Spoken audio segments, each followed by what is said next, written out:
दोस्तों आज हम इस वीडियो में 2022 में आई mystery thriller movie John Luther का एक्सप्लेनेशन करने वाले हैं।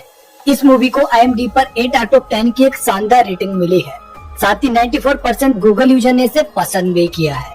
मूवी की स्टोरी में एक ऐसा सीरियल किलर दिखाया जाता है जो अपने डॉक्टर बनने के शौक को पूरा करने के लिए जिंदा लोगों को पकड़कर उनका पोस्टमार्टम करता था।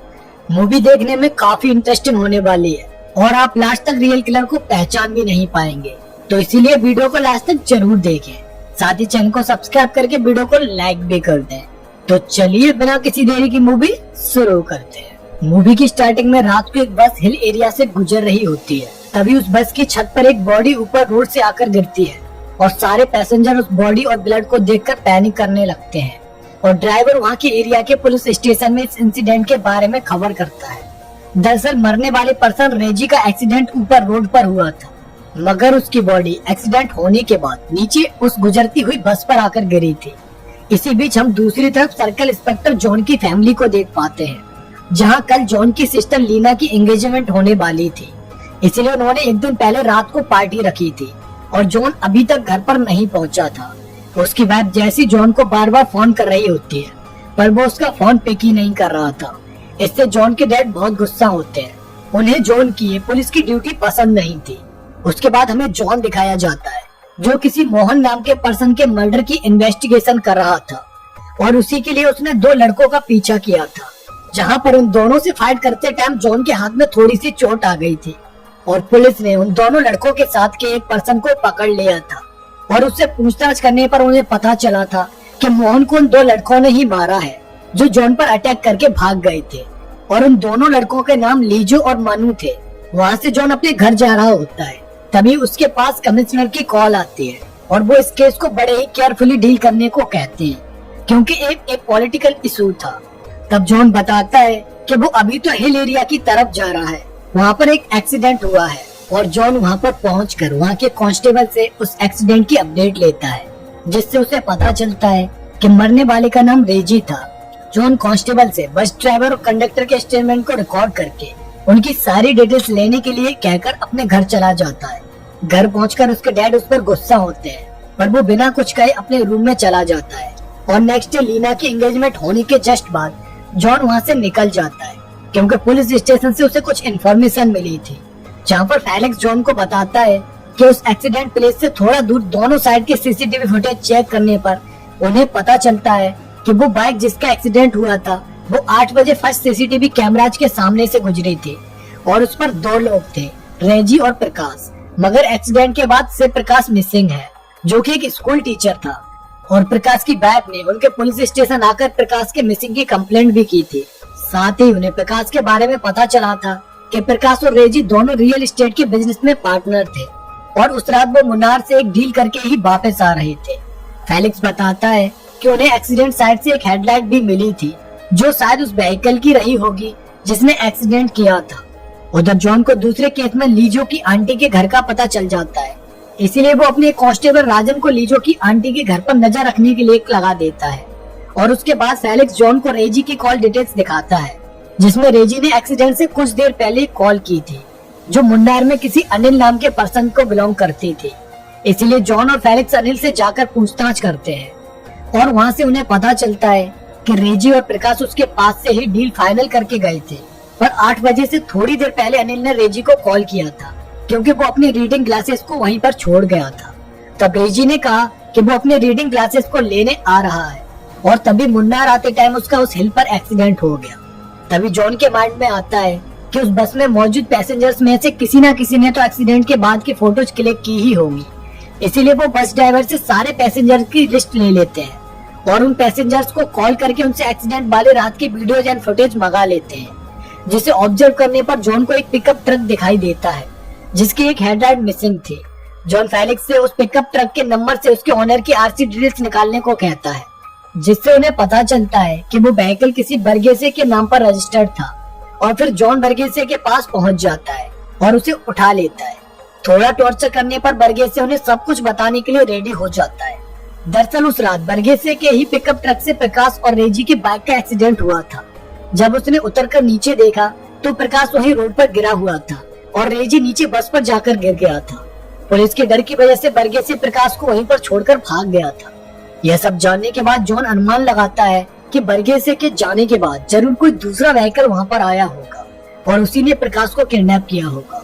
इसीलिए वो दोबारा से सीसीटीवी फुटेज चेक करता है, जहाँ से उसे बरगेसे के जाने के थोड़ी देर बाद एक और पिकअप ट्रक दिखाई देता है जिसकी बॉडी पर रजिस्ट्रेशन नंबर मिसिंग था। यानी डेफिनेटली उसी पिकअप ट्रक के ड्राइवर ने प्रकाश को किडनैप किया होगा। उसके बाद वो लोग उस एरिया के सारे पिकअप ट्रक को चेक करते हैं, पर कोई भी ट्रक उन्हें ऐसा नहीं मिलता जिसका रजिस्ट्रेशन नंबर मिसिंग हो। दूसरी तरफ एक 10 साल का बच्चा स्कूल से घर आ रहा होता है और जब वो रोड पर आकर लिफ्ट मांगता है तो कोई भी उसे लिफ्ट नहीं देता है।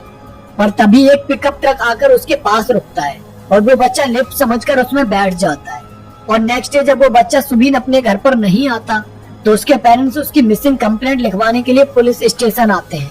पुलिस को क्राइम स्पॉट पर सुबीन के लेफ्ट शूज का सोल मिलता है, इसलिए जॉन वहाँ के आसपास के ऑटो स्टैंड और बाकी व्हीकल्स की पूछताछ करने के लिए फेलिक्स से कहता है, पर उन्हें कोई भी इंफॉर्मेशन नहीं मिल पाती है। नेक्स्ट डे कांस्टेबल राजन का फोन जॉन पर आता है कि लीजो की आंटी इस टाइम पर सेंट पीटर चर्च में मेडिटेशन शिविर में आई हुई हैं, पर इस शिविर को चलते हुए 4 दिन हो चुके हैं और वो सिर्फ आज ही यहाँ पर दिख रही हैं। इसका मतलब हो सकता है कि वो लीजो से मिलने यहाँ पर आई होंगी। इसीलिए जॉन और फेलिक्स भी उस चर्च में पहुंच जाते हैं और वहाँ के फादर को लीजो और मनु की फोटो दिखाकर पूछताछ करते हैं। तब फादर बताते हैं कि हाँ, ये दोनों इस टाइम पर चर्च के अंदर ही है। और तभी जॉन लीजो और मनु को जाकर पकड़ लेता है, मगर वो दोनों उससे छूटकर भागने लगते हैं, जहाँ पुलिस और उन दोनों के बीच काफी देर तक फाइट चलती है, जिसमें मनु पीछे से जॉन के सर पर एक रॉड से अटैक करता है, जिससे उसके ईयर से ब्लड निकलने लगता है। पर पुलिस उन दोनों को पकड़कर पुलिस स्टेशन ले आती है, जहाँ पर पूछताछ करने पर जॉन को रियलाइज होता है कि उसे कुछ भी सुनाई नहीं दे रहा है और उसके बाद जॉन बेहोश हो जाता है।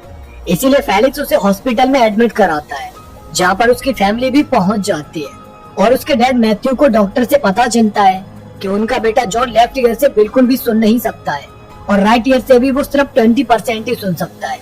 यह जानकर वो बहुत दुखी होते हैं। उसके बाद डिपार्टमेंट से जॉन को 1 मंथ की लीव मिल जाती है और जॉन घर आकर हियरिंग एड की हेल्प से राइट ईयर से सुनने लगता है, पर अभी भी उसे थोड़ा प्रॉब्लम होती थी। नेक्स्ट सीन कुछ दिन बाद का दिखाया जाता है, जहाँ पर सरोज नाम की एक औरत फॉरेस्ट एरिया की तरफ भिक्षा लेने के लिए आई हुई होती है, क्योंकि उसने कुछ मन्नत मांगी थी और उसी के लिए वो घर घर जाकर भिक्षा ले रही थी। एक फैमिली से भिक्षा लेने के बाद वो एक टूटे से घर की तरफ आती है, जहाँ पर एक पिकअप ट्रक भी खड़ा हुआ था। और नेक्स्ट डे न्यूज से पता चलता है कि सरोज उसी दिन से मिसिंग है और इन मिसिंग केसेस की वजह से कमिश्नर पर मीडिया का काफी प्रेशर आ चुका होता है और इस टाइम पर जॉन भी लीव पर था। और फिर नेक्स्ट डे जॉन कमिश्नर के पास आकर केस को फिर से इन्वेस्टिगेट करने के लिए परमिशन मांगता है और कमिश्नर उसकी जिद पर उसे परमिशन दे देते हैं। उसके बाद फेलिक्स जॉन को सरोज की डिटेल्स बताता है। इन सारी डिटेल्स को जॉन एक रिकॉर्डर में रिकॉर्ड करके बाद में सुनता था, ताकि उसे ज्यादा क्लियरेंस हो सके। जॉन सरोज की फोटो को न्यूज चैनल और पेपर में सर्कुलेट करने को दे देता है, ताकि अगर किसी ने उसे लास्ट बार देखा हो तो वो लोग उन्हें इन्फॉर्मेशन दे सके। और उनके पास नेक्स्ट डे एक फोन आता है, वो सरोज के बारे में कुछ बताना चाहता था और वो कॉल उसी घर से किया गया था जिसके घर से लास्ट टाइम सरोज भिक्षा लेने गई थी। वो लोग जॉन को बताते हैं कि उनसे भिक्षा लेने के बाद सरोज कहाँ गई उन्हें नहीं पता। तभी जॉन उस पिकअप ट्रक की फोटो लोगों को दिखाता है जो क्राइम स्पॉट पर देखा गया था। उसे देखकर वो लोग बताते हैं कि उन्होंने सेम ऐसा ही पिकअप ट्रक सामने वाले बैकेट घर में देखा था। वहाँ पर कुछ मजदूर लोग रहते हैं और जब फेलिक्स उस बैकेट घर के ओनर से बात करता है तो वो बताता है कि वो घर उसने एक गैलेक्सी एजेंसी को रेंट पर दिया हुआ है।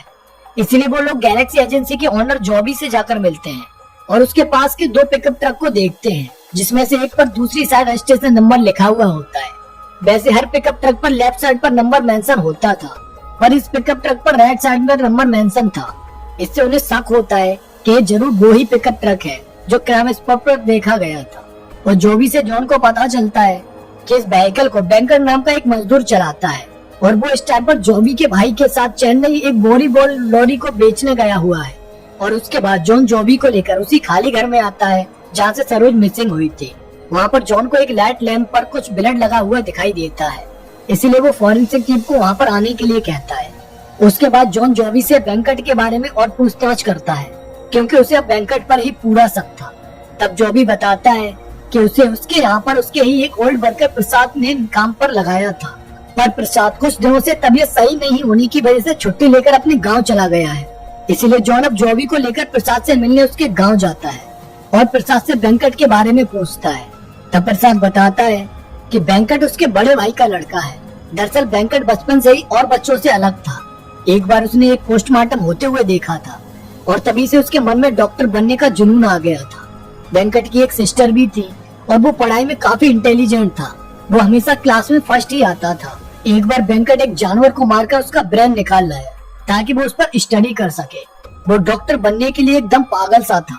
बड़ा होने के बाद वेंकट ने अच्छे नंबर से अपनी MBBS की डिग्री हासिल की, मगर उसे अभी तक लाइसेंस नहीं मिला था। लेकिन जुनून की वजह से वेंकट हाउस सर्जन का काम करने लगा।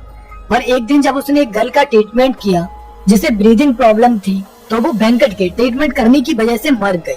लाइसेंस नहीं होने की वजह से उसे 5 साल की जेल हो गई और उसे डॉक्टर की प्रैक्टिस करने से हमेशा के लिए बैन कर दिया गया। जेल में रहने की वजह से वो अपनी सिस्टर को भी नहीं बचा पाया, क्योंकि उसकी सिस्टर को कुछ सीरियस प्रॉब्लम थी जिसकी सही टाइम पर ट्रीटमेंट नहीं मिलने से उसकी मौत हो गई। जेल से अपनी सजा पूरी करने के बाद वो प्रसाद के साथ यहाँ पर आकर मजदूरी करने लगा। पर एक दिन वो लोग मुन्नार से आ रहे थे, तब रास्ते में उन्हें किसी की बॉडी पड़ी हुई मिली। जब उन्होंने पास जाकर देखा तो वो जिंदा था और वो और कोई नहीं प्रकाश ही था, जिसका रेजी के साथ एक्सीडेंट हुआ था। वो लोग उसे हॉस्पिटल लेकर जा रहे थे, तभी रास्ते में उसकी मौत हो गई और फिर वेंकट उसे उठाकर उस खाली घर में लेकर चला गया। और फिर वो 2 दिन तक काम पर नहीं आया और जब वो आया तो वो बहुत खुश लग रहा था। उसके कुछ दिन बाद वेंकट ने 2 दिन की फिर से छुट्टी ले ली। इस वजह से प्रसाद को उस पर शक हुआ और वो चुपके से खाली घर के पास गया, जहाँ उसने देखा कि वेंकट ने एक बच्चे को टेबल पर लिटाया हुआ है और वो सर्जिकल नैप से उसका गला काट रहा है। इतना बताने के बाद प्रसाद की तबीयत थोड़ी बिगड़ने लगती है। इसीलिए जॉन राजन से उसे हॉस्पिटल लेकर चलने को कहता है। हॉस्पिटल पहुंचकर उन्हें पता चलता है कि डॉक्टर थोड़ा लेट आएगा। इसीलिए जॉन राजन को वहीं पर छोड़कर जॉबी को लेकर स्टेशन की तरफ निकल जाता है, क्योंकि वेंकट कुछ घंटों में स्टेशन पहुंचने वाला था और वो उसे वहीं पर पकड़ना चाहते थे। रास्ते में राजन को जॉन के पास फोन आता है कि प्रसाद को कुछ ब्रीदिंग प्रॉब्लम है, इसीलिए उसे अंडर ऑब्जर्वेशन में रखा गया है। और उसके बाद जॉन अब तक की हुई सारी पूछताछ को सुन रहा होता है। तभी उसे कुछ याद आता है और वो जॉबी से पूछता है कि अब तक उन्होंने कितने बोरवेल को बंद किया है। जॉबी बताता है कि 3, और अब तक 3 ही लोग मिसिंग हुए थे। और फिर जॉन मिसिंग हुए लोगों की मिसिंग डेट और बोरवेल बंद किए जाने की डेट मैच करता है, तो उसे पता चलता है कि मिसिंग होने की डेट के 2-3 दिन बाद ही वो बोरवेल बंद किए गए थे। यानी सीरियल किलर ने मिसिंग विक्टिम्स की डेड बॉडी को उन्हीं बोरवेल के अंदर दफना दिया था। इसलिए वो अपनी टीम को कॉल करके उन तीनों बोरवेल्स को ओपन करने के लिए कहता है, जहाँ से उन्हें उन तीनों मिसिंग विक्टिम्स के कटे हुए बॉडी पार्ट्स मिलते हैं, जिनमें से मिसिंग होने वाले बच्चे के भी पार्ट्स थे। जब उसके पेरेंट्स को बुलाया जाता है तो वो अपने बेटे को इस तरह देखकर बहुत रोते हैं और तब तक वहाँ पर जॉन भी पहुँच जाता है। उसके बाद ऑफिस आकर फेलिक्स एक शॉकिंग बात जॉन को बताता है। दरअसल फेलिक्स ने अब तक बैन किए गए सारे डॉक्टर्स की लिस्ट निकलवाई थी, जिसमें वेंकट का नाम कहीं भी नहीं दिख रहा था, बल्कि उसमें प्रसाद का नाम था। यह देखकर जॉन शॉक हो जाता है, क्योंकि वो सीरियल किलर वेंकट नहीं बल्कि प्रसाद था। और जो स्टोरी प्रसाद ने जॉन को सुनाई थी वो सारी स्टोरी प्रसाद की ही थी। इसलिए जॉन जल्दी से राजन को फोन करता है और जब राजन प्रसाद के रूम में जाकर देखता है तो प्रसाद मिसिंग होता है। और फोन कट होने के बाद प्रसाद पीछे से राजन को एक इंजेक्शन देकर बेहोश कर देता है। और जब जॉन राजन को कॉल करता है तो उसका फोन स्विच ऑफ आने लगता है। इसीलिए जॉन सारी टीम को प्रसाद को ढूंढने में लगा देता है। और तभी जॉन प्रसाद के रूम को देखने के लिए हॉस्पिटल वापस आता है, जहाँ पर इमरजेंसी रूम में प्रसाद राजन का पोस्टमार्टम करने वाला ही होता है कि तभी वहाँ पर जॉन पहुँच जाता है। प्रसाद ने वहाँ के स्टाफ को पहले ही मार दिया था और अब वो जॉन पर भी सर्जिकल नैप से अटैक कर देता है। और उन दोनों की फाइट में प्रसाद जॉन को काफी इंजर्ड कर देता है और वहाँ से फॉरेस्ट की तरफ भागने लगता है। पर जॉन उसे फॉलो करते हुए फॉरेस्ट में भी जाकर उससे फाइट करता है और काफी देर फाइट होने के बाद फाइनली जॉन प्रसाद को मार देता है और खुद भी बहुत ज्यादा चोट लगने की वजह से बेहोश होकर नीचे गिर पड़ता है। तभी फेलिक्स जॉन को ढूंढते हुए फॉरेस्ट की तरफ आता है और जॉन के रिकॉर्डर फोन के बजने की वजह से वो जॉन को ढूंढ लेता है और उसे जल्दी से हॉस्पिटल लेकर आता है, जहाँ पर कुछ दिन बाद जॉन बिल्कुल ठीक हो जाता है और वो इस केस की क्लोजिंग फाइल कमिश्नर को लाकर दे देता है और कमिश्नर उसे एक नया केस इन्वेस्टिगेट करने को दे देते हैं। और इसी के साथ इस मूवी की एंडिंग हो जाती है। तो दोस्तों, आपको एक क्राइम इन्वेस्टिगेशन मूवी कैसी लगी कमेंट करके जरूर बताना। साथ ही चैनल को सब्सक्राइब करके वीडियो को लाइक भी कर देना। तो इसी के साथ मिलते हैं नेक्स्ट वीडियो में एक और सस्पेंस थ्रिलर मूवी के साथ। तब तक के लिए जय हिंद।